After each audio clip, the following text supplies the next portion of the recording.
পুরনো আলমারি পরিষ্কার করতে গিয়ে এমন একটা চিঠি পেলাম যেখানে আমার নাম লেখা, কিন্তু সেই চিঠি লেখা হয়েছিল আমার বিয়ের আগেই। এবং লেখক হলেন। রবিবার সকালে বাড়িতে বড় পরিষ্কারের আয়োজন চলছিল। শ্বশুরজি তার পুরনো ঘরটা পরিষ্কার করতে বললেন। আমি মোটামুটি সবকিছু গুছাচ্ছিলাম। হঠাৎ একটা পুরনো কাঠের বক্স পেলাম আলমারির একদম নিচে লুকানো। বক্সটা খুলতেই ভেতরে অনেক পুরনো ছবি আর কিছু চিঠি। আমি সেগুলো দেখতে শুরু করলাম। একটা হলুদ খামের ওপর আমার নাম লেখা। আমার পুরো নাম রিমা সরকার। অদ্ভুত ব্যাপার হলো, এই চিঠিটা লেখা হয়েছে 5 বছর আগে, কিন্তু আমার বিয়ে হয়েছে মাত্র 3 বছর আগে। হাত কাঁপতে কাঁপতে খামটা খুললাম। ভেতরে 2 পাতার একটা চিঠি। শুরুতেই লেখা, প্রিয় রিমা, তুমি এখনো জানো না যে তুমি আমার জীবনে আসবে, কিন্তু আমি জানি। আমি তোমার জন্য অপেক্ষা করছি। আমার মাথা ঘুরতে শুরু করল। চিঠিতে আরও লেখা ছিল যে আমি তোমাকে প্রথম দেখেছিলাম তোমার কলেজের সামনে। তুমি তখন 2য় বর্ষে পড়ো। নীল শাড়ি পরেছিলে। আমি জানতাম একদিন তুমি আমার পরিবারে আসবে, হয়তো আমার ছেলের বউ হয়ে, কিন্তু আমি চাই তুমি আমার হও। আমি আর পড়তে পারছিলাম না। পুরো ঘটনাটা এতটাই অবিশ্বাস্য যে আমার হাত থেকে চিঠিটা পড়ে গেল। ঠিক সেই মুহূর্তে শ্বশুরজি ঘরে ঢুকলেন। চিঠিটা মেঝেতে দেখেই তিনি থমকে গেলেন। তিনি ধীরে ধীরে এগিয়ে এলেন, চিঠিটা তুলে নিলেন, আমার দিকে তাকিয়ে মৃদু হাসলেন, বললেন, তুমি জেনে গেছ? আমি জিজ্ঞেস করলাম, এটা কি? আপনি আমাকে আমার বিয়ের আগে থেকে চিনতেন? তিনি মাথা নাড়লেন, বললেন, হ্যাঁ, আমি তোমাকে 5 বছর আগে দেখেছিলাম। প্রথম দেখাতেই মনে হয়েছিল তুমি আমার জন্য, কিন্তু বয়সের তফাত, সমাজ, সবকিছু বাধা ছিল। তাই আমি তোমাকে আমার ছেলের জন্য বেছে নিলাম। ভাবলাম অন্তত তুমি আমার কাছাকাছি থাকবে, আমার পরিবারের অংশ হবে। আমার মুখ দিয়ে কোনো কথা বেরোচ্ছিল না। তিনি আমার হাত ধরলেন, বললেন, কিন্তু এখন আর সহ্য হচ্ছে না। তোমাকে রোজ দেখি, কথা বলি, কিন্তু তোমাকে নিজের বলতে পারি না। আমি তোমাকে চাই। তুমি কি আমার সাথে নতুন জীবন শুরু করবে? আমার ভেতরে একটা তুফান বয়ে গেল। এতদিন যে মানুষটা আমাকে বাবার মতো যত্ন করেছেন, তিনি আসলে... মনের গোপন কোণে একটা অনুভূতি জেগে উঠল যা আমি কখনো স্বীকার করিনি। কিন্তু মুখে শক্ত করে বললাম, না, এটা সম্ভব না। আমি আপনার ছেলের স্ত্রী। এই গল্পটি সম্পূর্ণ শুনলে আপনাদের পানি অটোমেটিক বের হয়ে যাবে, সো যত দ্রুত সম্ভব হাতের কাজে টিস্যু নিয়ে বসে পড়ো। বিছানার চাদর যেন নষ্ট না হয় সেটা সম্পূর্ণ খেয়াল রাখার অনুরোধ জানিয়ে গল্পটি এখন শুরু করব। তার আগে সর্বশেষ অনুরোধ, দয়া করে এমন পানি বের করার গল্প নিয়মিত শুনতে আমাদের চ্যানেলটি সকলেই সাবস্ক্রাইব করুন। ধন্যবাদ। হ্যালো বন্ধুরা, আমার নাম মেঘলা ভট্টাচার্য। আমার বয়স ৩৯ বছর। আমার স্বামীর নাম সৌরভ ভট্টাচার্য। বয়স ৫৩ বছর। আমাদের 2 সন্তান। আয়ান ২১ বছর বয়সী, ইউনিভার্সিটিতে পড়ে। স্নেহা ১৫ বছর বয়সী, স্কুলে যায়। আমার শ্বশুরজির নাম দেবরাজ ভট্টাচার্য। উনি একজন অবসরপ্রাপ্ত অধ্যাপক, বয়স ৭১ বছর। আমার স্বামী সৌরভ একটা সফটওয়্যার কোম্পানিতে সিনিয়র ম্যানেজার হিসেবে কাজ করে। আমি একটা স্কুলে শিক্ষক হিসেবে কাজ করি। ঘটনাটা ঘটল গত রবিবার। সেদিন আমার স্বামী অফিসের কাজে দিল্লি গিয়েছিল। আয়ান তার বন্ধুদের সাথে ট্যুরে গেছে কাশ্মীরে। স্নেহা তার স্কুলের পিকনিকে দার্জিলিং গেছে। বাড়িতে ছিলাম শুধু আমি আর শ্বশুরজি। শ্বশুরজি সকালে বললেন, মেঘলা, আমার ঘরটা একটু পরিষ্কার করে দেবে? অনেক দিন হয়ে গেছে, অনেক জিনিসপত্র জমে গেছে। আমি বললাম, হ্যাঁ বাবা, অবশ্যই। শ্বশুরজির ঘরটা বাড়ির দোতলায়, বেশ বড় ঘর। একটা বড় জানালা দিয়ে বাগানটা দেখা যায়। ঘরে একটা পুরনো কাঠের আলমারি আছে। আমি ভাবলাম আজকে ওই আলমারিটাই পরিষ্কার করে ফেলি। আলমারির ওপরের তাক থেকে শুরু করলাম। বেশিরভাগ বই আর কিছু ফাইল, মাঝের তাকে কিছু পুরনো জামাকাপড়। নিচের তাকে গিয়ে আটকে গেলাম। একদম পেছনের দিকে একটা কাঠের বক্স রাখা, ধুলোয় ঢাকা। মনে হলো অনেকদিন কেউ ছোঁয়নি। বক্সটা বের করলাম। বেশ ভারী। খোলার চেষ্টা করলাম, কিন্তু তালা লাগানো। চাবি কোথায়? আমি চারপাশে খুঁজতে লাগলাম। আলমারির একদম নিচের ড্রয়ারে একটা ছোট চাবি পেলাম। চাবি দিয়ে বক্স খুললাম। ভেতরে অনেক পুরনো ছবি আর কিছু চিঠি। আমি সেগুলো দেখতে শুরু করলাম। একটা হলুদ খামের ওপর আমার নাম লেখা। আমার পুরো নাম রিমা সরকার। অদ্ভুত ব্যাপার হলো, এই চিঠিটা লেখা হয়েছে 5 বছর আগে, কিন্তু আমার বিয়ে হয়েছে মাত্র 3 বছর আগে। হাত কাঁপতে কাঁপতে খামটা খুললাম। ভেতরে 2 পাতার একটা চিঠি। শুরুতেই লেখা, প্রিয় রিমা, তুমি এখনো জানো না যে তুমি আমার জীবনে আসবে, কিন্তু আমি জানি। আমি তোমার জন্য অপেক্ষা করছি। আমার মাথা ঘুরতে শুরু করল। চিঠিতে আরও লেখা ছিল যে আমি তোমাকে প্রথম দেখেছিলাম তোমার কলেজের সামনে।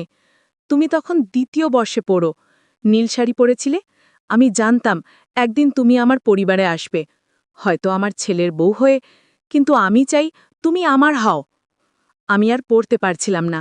পুরো ঘটনাটা এতটাই অবিশ্বাস্য যে আমার হাত থেকে চিঠিটা পড়ে গেল। ঠিক সেই মুহূর্তে শ্বশুরজি ঘরে ঢুকলেন। চিঠিটা মেঝেতে দেখেই তিনি থমকে গেলেন। তিনি ধীরে ধীরে এগিয়ে এলেন, চিঠিটা তুলে নিলেন, আমার দিকে তাকিয়ে মৃদু হাসলেন, বললেন, তুমি জেনে গেছ? আমি জিজ্ঞেস করলাম, এটা কি? আপনি আমাকে আমার বিয়ের আগে থেকে চিনতেন? তিনি মাথা নাড়লেন, বললেন, হ্যাঁ, আমি তোমাকে 5 বছর আগে দেখেছিলাম। প্রথম দেখাতেই মনে হয়েছিল তুমি আমার জন্য, কিন্তু বয়সের তফাত, সমাজ, সবকিছু বাধা ছিল। তাই আমি তোমাকে আমার ছেলের জন্য বেছে নিলাম। ভাবলাম অন্তত তুমি আমার কাছাকাছি থাকবে, আমার পরিবারের অংশ হবে। আমার মুখ দিয়ে কোনো কথা বেরোচ্ছিল না। তিনি আমার হাত ধরলেন, বললেন, কিন্তু এখন আর সহ্য হচ্ছে না। তোমাকে রোজ দেখি, কথা বলি, কিন্তু তোমাকে নিজের বলতে পারি না। আমি তোমাকে চাই। তুমি কি আমার সাথে নতুন জীবন শুরু করবে? আমার ভেতরে একটা তুফান বয়ে গেল। এতদিন যে মানুষটা আমাকে বাবার মতো যত্ন করেছেন, তিনি আসলে... মনের গোপন কোণে একটা অনুভূতি জেগে উঠল যা আমি কখনো স্বীকার করিনি। কিন্তু মুখে শক্ত করে বললাম, না, এটা সম্ভব না। আমি আপনার ছেলের স্ত্রী। এই গল্পটি সম্পূর্ণ শুনলে আপনাদের পানি অটোমেটিক বের হয়ে যাবে। সো যত দ্রুত সম্ভব হাতের কাছে টিস্যু নিয়ে বসে পড়ো। বিছানার চাদর যেন নষ্ট না হয় সেটা সম্পূর্ণ খেয়াল রাখার অনুরোধ জানিয়ে গল্পটি এখন শুরু করব। তার আগে সর্বশেষ অনুরোধ, দয়া করে এমন পানি বের করার গল্প নিয়মিত শুনতে আমাদের চ্যানেলটি সকলেই সাবস্ক্রাইব করুন। ধন্যবাদ। আমি আর পড়তে পারছিলাম না। আমার চোখ দিয়ে জল গড়িয়ে পড়ছিল। শ্বশুরজি আমাকে এতদিন এইভাবে দেখে আসছেন, তিনি আমাকে এইভাবে ভালোবাসেন। কিন্তু এটা তো ভুল, এটা তো অনৈতিক। ঠিক তখনই দরজায় একটা শব্দ হলো। আমি চমকে উঠলাম। ঘুরে দেখি শ্বশুরজি দরজায় দাঁড়িয়ে আছেন। তার মুখে কোনো রং নেই। তিনি দেখছেন আমার হাতে চিঠিগুলো। তিনি ধীরে ধীরে ঘরে ঢুকলেন, দরজা বন্ধ করলেন, আমার কাছে এসে দাঁড়ালেন, বললেন, তুমি সব জেনে গেছ? আমি কিছু বলতে পারছিলাম না, শুধু তার দিকে তাকিয়েছিলাম। তিনি আমার হাত থেকে চিঠিগুলো নিয়ে নিলেন, একটা একটা করে চিঠি দেখলেন, তারপর আমার দিকে তাকালেন, বললেন, আমি জানতাম একদিন না একদিন তুমি জেনে যাবে। আমি এই চিঠিগুলো লুকিয়ে রেখেছিলাম, কিন্তু ভাগ্যে যা লেখা আছে তা হবেই। আমি জিজ্ঞেস করলাম, আপনি কিভাবে আমাকে চিনতেন? কিভাবে আমার সম্পর্কে এত কিছু জানতেন? তিনি বসলেন বিছানায়, বললেন, সেদিন আমি তোমার কলেজের সামনে দিয়ে যাচ্ছিলাম। বৃষ্টি হচ্ছিল, তুমি গাছের নিচে দাঁড়িয়েছিলে। আমি তোমাকে দেখে মুগ্ধ হয়ে গেলাম। তোমাকে এত সুন্দর লাগলো যে আমি গাড়ি থামিয়ে ফেললাম। তুমি বৃষ্টিতে ভিজছিলে। আমি তোমাকে গাড়িতে তুলে তোমার বাড়ি পৌঁছে দিলাম। তুমি আমাকে ধন্যবাদ দিয়েছিলে। তুমি তোমার নাম বলেছিলে, রিমা সরকার। আমি জিজ্ঞেস করেছিলাম তুমি কোথায় পড়ো। তুমি বলেছিলে তুমি কলেজে পড়ো, ইংরেজি সাহিত্যে। তারপর তুমি নেমে গেলে। তিনি থামলেন, তারপর আবার বলতে শুরু করলেন, সেদিনের পর থেকে আমি তোমাকে ভুলতে পারছিলাম না। তোমার চেহারা আমার মাথায় ঘুরছিল। আমি তোমাকে আবার দেখতে চাইছিলাম। আমি তোমার কলেজের সামনে দিয়ে যেতে লাগলাম। তোমাকে দেখতাম, তুমি তোমার বন্ধুদের সাথে হাসতে। তুমি ক্লাস শেষে বাস স্টপে যেতে। আমি তোমাকে দেখতাম, কিন্তু তুমি কখনো আমাকে দেখনি। আমি জিজ্ঞেস করলাম, তারপর আপনি আমার সম্পর্কে খোঁজখবর নিলেন কিভাবে? তিনি বললেন, আমি তোমার কলেজে গেলাম। অফিসে গিয়ে বললাম আমি একটা মেয়ের খোঁজ করছি, আমার ছেলের জন্য। তারা আমাকে তোমার সম্পর্কে বলল, তোমার বাবার নাম, মায়ের নাম, তোমার ঠিকানা, আমি সব জেনে নিলাম। আমি বললাম, তারপর আপনি সৌরভের সাথে আমার বিয়ে দিলেন? তিনি মাথা নাড়লেন, বললেন, হ্যাঁ, আমি জানতাম তুমি কখনো আমার হবে না। আমি অনেক বয়স্ক, তোমার বাবার সমান। তাই আমি ভাবলাম অন্তত তুমি আমার পরিবারের অংশ হও, আমার কাছাকাছি থাকো, আমি তোমাকে দেখতে পারি, তোমার সাথে কথা বলতে পারি। আমি বললাম, কিন্তু এটা তো ভুল। আপনি আমার শ্বশুর, আপনার এইভাবে ভাবা উচিত নয়। তিনি উঠে দাঁড়ালেন, আমার দিকে এগিয়ে এলেন, বললেন, আমি জানি এটা ভুল, কিন্তু হৃদয়ের কথা কি মাথা বোঝে? আমি তোমাকে ভালোবাসি রিমা, আমি তোমাকে চাই। এই ৩ বছর আমি নিজেকে সংযত রেখেছি, কিন্তু এখন আর পারছি না। তোমাকে রোজ দেখি, তোমার হাসি দেখি, তোমার কথা শুনি, কিন্তু তোমাকে ছুঁতে পারি না। এটা আমার জন্য অসহ্য হয়ে উঠছে। তিনি আমার হাত ধরলেন, বললেন, তুমি কি কখনো আমার দিকে সেইভাবে তাকিয়েছ? তুমি কি কখনো অনুভব করেছ যে আমিও তোমার প্রতি আকৃষ্ট? আমি আমার হাত ছাড়িয়ে নিলাম, বললাম, না, আমি আপনাকে সবসময় বাবার মতো দেখেছি। আপনার প্রতি আমার শ্রদ্ধা আছে, কিন্তু ভালোবাসা নয়। তিনি আমার কাঁধ ধরলেন, বললেন, কিন্তু আমি তোমাকে ভালোবাসতে শিখাতে পারি। তুমি আমার সাথে নতুন জীবন শুরু করো। আমি তোমাকে সব দিতে পারব। সৌরভ তোমাকে যা দিতে পারে তার চেয়ে অনেক বেশি। আমি তার হাত সরিয়ে দিলাম, বললাম, না, আমি এটা করতে পারব না। আমি সৌরভকে ভালোবাসি, সে আমার স্বামী, আপনি আমার শ্বশুর। আমরা এই সম্পর্ক থেকে বেরোতে পারব না। তিনি রাগান্বিত হয়ে গেলেন, বললেন, তাহলে এই চিঠিগুলো তুমি সৌরভকে দেখাবে? তুমি তাকে বলবে যে তার বাবা তার স্ত্রীকে ভালোবাসে? আমি বললাম, আমি জানি না, আমাকে ভাবতে দিন। তিনি কাছে এসে দাঁড়ালেন, এত কাছে যে আমি তার নিঃশ্বাস অনুভব করতে পারছিলাম। বললেন, তুমি যদি সৌরভকে বলো তাহলে আমাদের পরিবার ভেঙে যাবে। সৌরভ আমাকে ঘৃণা করবে, তোমার সন্তানরা তাদের দাদুকে হারাবে। তুমি কি এটা চাও? আমি পিছিয়ে গেলাম, বললাম, আপনি আমাকে ব্ল্যাকমেল করছেন? তিনি বললেন, না, আমি শুধু সত্যি বলছি। তুমি যদি এই চিঠিগুলো সৌরভকে দেখাও তাহলে সব কিছু শেষ হয়ে যাবে। কিন্তু যদি তুমি চুপ থাকো, যদি তুমি আমার সাথে থাকো, তাহলে আমরা সবাই খুশি থাকতে পারব। আমার মাথায় হাজারটা চিন্তা ঘুরপাক খাচ্ছিল। আমি কি করব? সৌরভকে বলবো নাকি চুপ থাকব? ঠিক তখনই আমার ফোন বেজে উঠল। দেখি সৌরভের ফোন। আমি ফোন ধরলাম। সৌরভ বলল, হ্যালো মেঘলা, আমি দিল্লি থেকে ফিরছি, আজ রাতে বাড়ি পৌঁছে যাব। আমি বললাম, ঠিক আছে, সাবধানে আসো। ফোন রেখে দিলাম। শ্বশুরজির দিকে তাকালাম। তিনি আমার দিকে তাকিয়েছিলেন, তার চোখে একটা অদ্ভুত আবেগ। আমি বললাম, আমি নিচে যাচ্ছি, আমাকে একটু সময় দিন ভাবতে। তিনি কিছু বললেন না। আমি ঘর থেকে বেরিয়ে নিচে চলে এলাম। আমার মাথা ঠিক কাজ করছিল না, আমি কি করব? সন্ধেবেলা সৌরভ বাড়ি ফিরল। সে আমাকে জড়িয়ে ধরল, বলল, তোমাকে খুব মিস করেছি। আমি তার বুকে মুখ লুকালাম। ভাবলাম, তাকে কি বলবো? রাতে খাবার সময় শ্বশুরজি আমার দিকে তাকাচ্ছিলেন, কিন্তু কিছু বলছিলেন না। সৌরভ তার দিল্লির গল্প বলছিল, আমি শুনছিলাম, কিন্তু মন ছিল অন্য জায়গায়। রাতে শুয়ে ভাবছিলাম, আমি কি করব?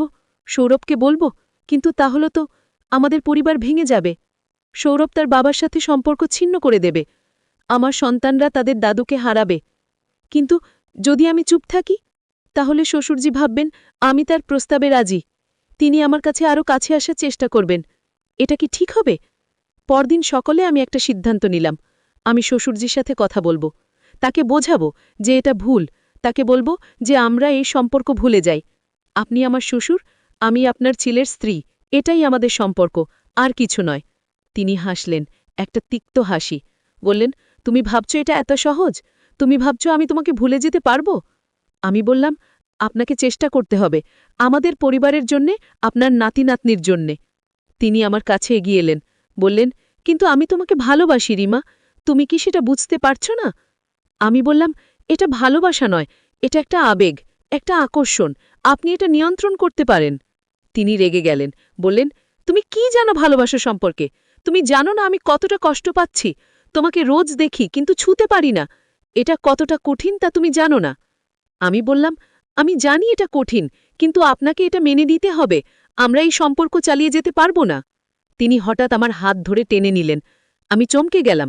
তিনি আমার খুব কাছে এসে দাঁড়ালেন, বললেন, তুমি যদি আমাকে ছেড়ে যাও তাহলে আমি সৌরভকে সব বলে দেব। আমি তাকে বলবো যে তুমি আমার সাথে সম্পর্ক করতে চাইছিলে, তুমি প্ররোচিত করছিলে। আমি অবাক হয়ে গেলাম, বললাম, আপনি এটা করতে পারবেন না, এটা মিথ্যে। তিনি বললেন, কিন্তু সৌরভ কাকে বিশ্বাস করবে, তার বাবাকে নাকি তার স্ত্রীকে? তুমি জানো যে সে তার বাবাকে অন্ধের মতো বিশ্বাস করে। আমার মাথা ঘুরতে শুরু করল। এটা কি হচ্ছে? শ্বশুরজি আমাকে ব্ল্যাকমেল করছেন? ঠিক তখনই দরজায় একটা শব্দ হলো। আমরা দুজনে ঘুরলাম। দেখি সৌরভ দরজায় দাঁড়িয়ে আছেন। তার হাতে একটা ব্যাগ, তার মুখে অবাক ভাব। সৌরভ বলল, এখানে কি হচ্ছে? বাবা, তুমি মেঘলার হাত ধরে আছো কেন? শ্বশুরজি আমার হাত ছেড়ে দিলেন। বললেন, কিছু না, আমরা শুধু কথা বলছিলাম। সৌরভ বলল, কিন্তু আমার তো মনে হচ্ছিল তুমি মেঘলাকে কিছু বলছিলে। আমি দরজার বাইরের থেকে তোমার বলা শুনতে পাচ্ছিলাম। আমি বললাম, সৌরভ, আমরা সত্যিই শুধু কথা বলছিলাম। সৌরভ বলল, না, আমি জানি এখানে কিছু একটা হচ্ছে।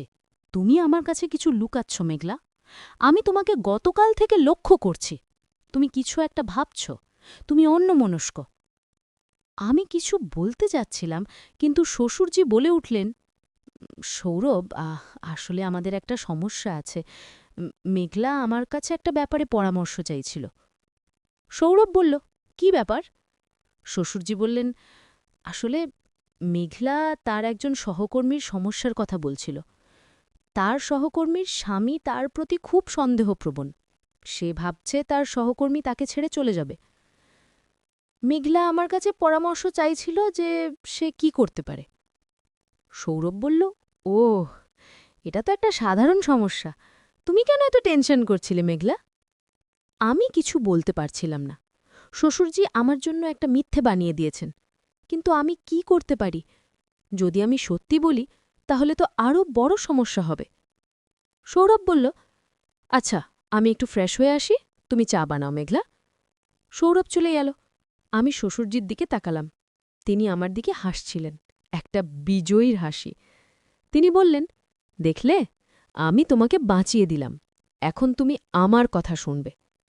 আমি বললাম, আপনি আমার সাথে খেলা খেলছেন। না, আমি শুধু আমার পাওনা চাইছি। তুমি আমার, আমি তোমাকে পেয়েছি। এখন তুমি আমার সাথে থাকবে। আমি ঘর থেকে বেরিয়ে গেলাম। আমার মাথায় হাজারটা চিন্তা। আমি কি করব? আমি কিভাবে এই জাল থেকে বেরোব?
দ্বিতীয় চিঠিতে লিখেছিলাম, আজ আপনার ছেলে সৌরভের সাথে আমার দেখা হলো। সে খুব ভালো ছেলে, কিন্তু আমার মন তাকে চায় না। আমার মন চায় আপনাকে, কিন্তু আমি জানি এটা কখনো সম্ভব না। আপনার বয়স আমার চেয়ে অনেক বেশি। আপনি আমার শ্বশুর হবেন। আমি আপনার ছেলে স্ত্রী হব। এটাই নিয়তি। তৃতীয় চিঠিতে লিখেছিলাম, আজ আমার সাথে সৌরভের বিয়ে ঠিক হয়ে গেল। আমি রাজি হয়ে গেছি, কারণ আমি জানি এটাই একমাত্র উপায় আপনার কাছাকাছি থাকার। যদি আমি সৌরভকে বিয়ে করি, তাহলে আমি আপনার পরিবারের অংশ হব। আমি আপনাকে রোজ দেখতে পারব, আপনার সাথে কথা বলতে পারব। এটাই আমার কাছে যথেষ্ট। আমি অবাক হয়ে গেলাম। আমি এই চিঠিগুলো কখন লিখেছিলাম? আমার কোনো মনে নেই। হয়তো আমি লিখে ভুলে গিয়েছিলাম। হয়তো আমার অবচেতন মন এই চিঠিগুলো লিখেছিল। চতুর্থ চিঠিতে লিখেছিলাম, আজ আমার বিয়ে। আমি সৌরভের স্ত্রী হয়ে গেলাম, কিন্তু আমার হৃদয়ে আপনার। আমি জানি আপনিও আমার দিকে তাকিয়েছিলেন। আপনার চোখে আমি কষ্ট দেখেছিলাম। আমার মনে হয়েছিল আপনিও আমার মতো অনুভব করছেন। কিন্তু আমরা কেউ কিছু বলতে পারিনি। আমরা কেউ আমাদের অনুভূতি প্রকাশ করতে পারিনি। ৫ম চিঠিতে লিখেছিলাম, আজ আমি আপনার বাড়িতে এসেছি। আমার নতুন সংসার শুরু হয়েছে। সৌরভ আমার প্রতি খুব যত্নশীল। কিন্তু আমার মন আপনার কাছে। আমি আপনার সাথে কথা বলতে চাই। আমি আপনাকে বলতে চাই যে আমি আপনাকে ভালোবাসি। কিন্তু আমি জানি এটা সম্ভব না। আমি আপনার ছেলের স্ত্রী। আমি এই সম্পর্ক নষ্ট করতে পারি না। আমি চিঠিগুলো শেষ করে ফেললাম। আমার চোখ দিয়ে জল গড়িয়ে পড়ছিল। আমি এতদিন নিজের কাছে মিথ্যে বলেছিলাম।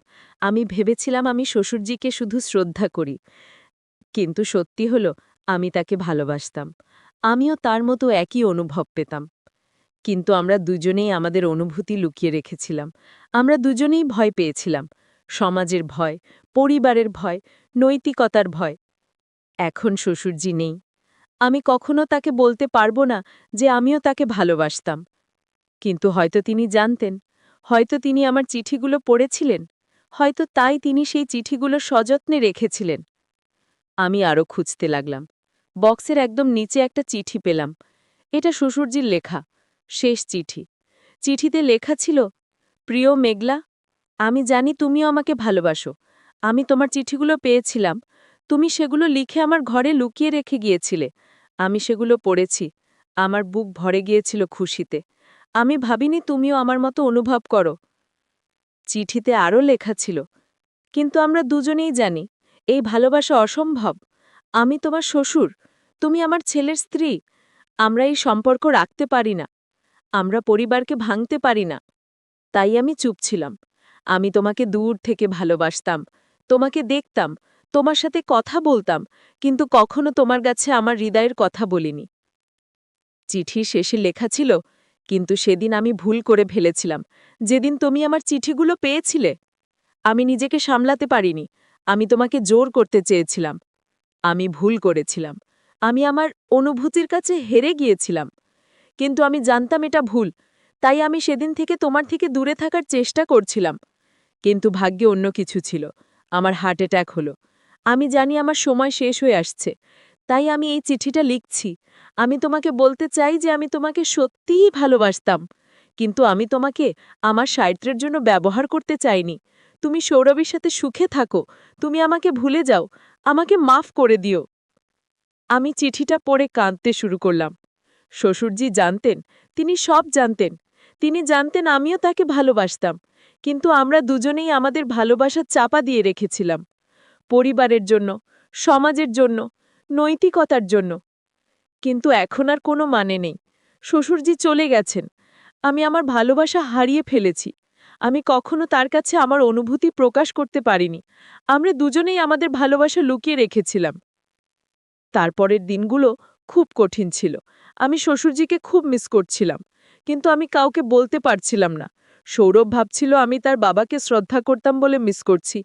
কিন্তু সত্যি হলো আমি তাকে ভালোবাসতাম বলে মিস করছিলাম। একদিন আমি সৌরভের সাথে কথা বলছিলাম। সে বলল, বাবা সবসময় তোমার কথা বলতো। বলতো তুমি কতটা ভালো মেয়ে, তুমি কতটা যত্নশীল। আমার মনে হয় বাবা তোমাকে তার মেয়ের মতো দেখত। আমি মনে মনে হাসলাম। মেয়ের মতো না, ভালোবাসার মানুষ হিসেবে দেখত। কিন্তু আমি সৌরভকে কিছু বললাম না। কিছু সত্য লুকিয়ে রাখাই ভালো। সৌরভ আরও বলল, বাবা মারা যাওয়ার আগে আমাকে বলেছিল যে আমি যেন তোমাকে সবসময় খুশি রাখি। বলেছিল তুমি খুব ভালো মেয়ে, আমি যেন তোমাকে কখনো হারাতে না দিই। আমি তার কথা রাখব মেঘলা, আমি তোমাকে সবসময় খুশি রাখব। আমি সৌরভকে জড়িয়ে ধরলাম। বললাম, আমি জানি তুমি খুব ভালো স্বামী, আমি তোমার সাথে খুশি আছি। কিন্তু আমার মনের ভেতরে একটা কষ্ট রয়ে গেল, একটা অপূর্ণতা। যে ভালোবাসা আমি কখনো প্রকাশ করতে পারিনি, যে ভালোবাসা চিরকালের জন্য লুকিয়ে রইল। মাস গড়িয়ে গেল। আমি আস্তে আস্তে স্বাভাবিক হতে শুরু করলাম। কিন্তু শ্বশুরজির স্মৃতি আমাকে ছাড়ল না।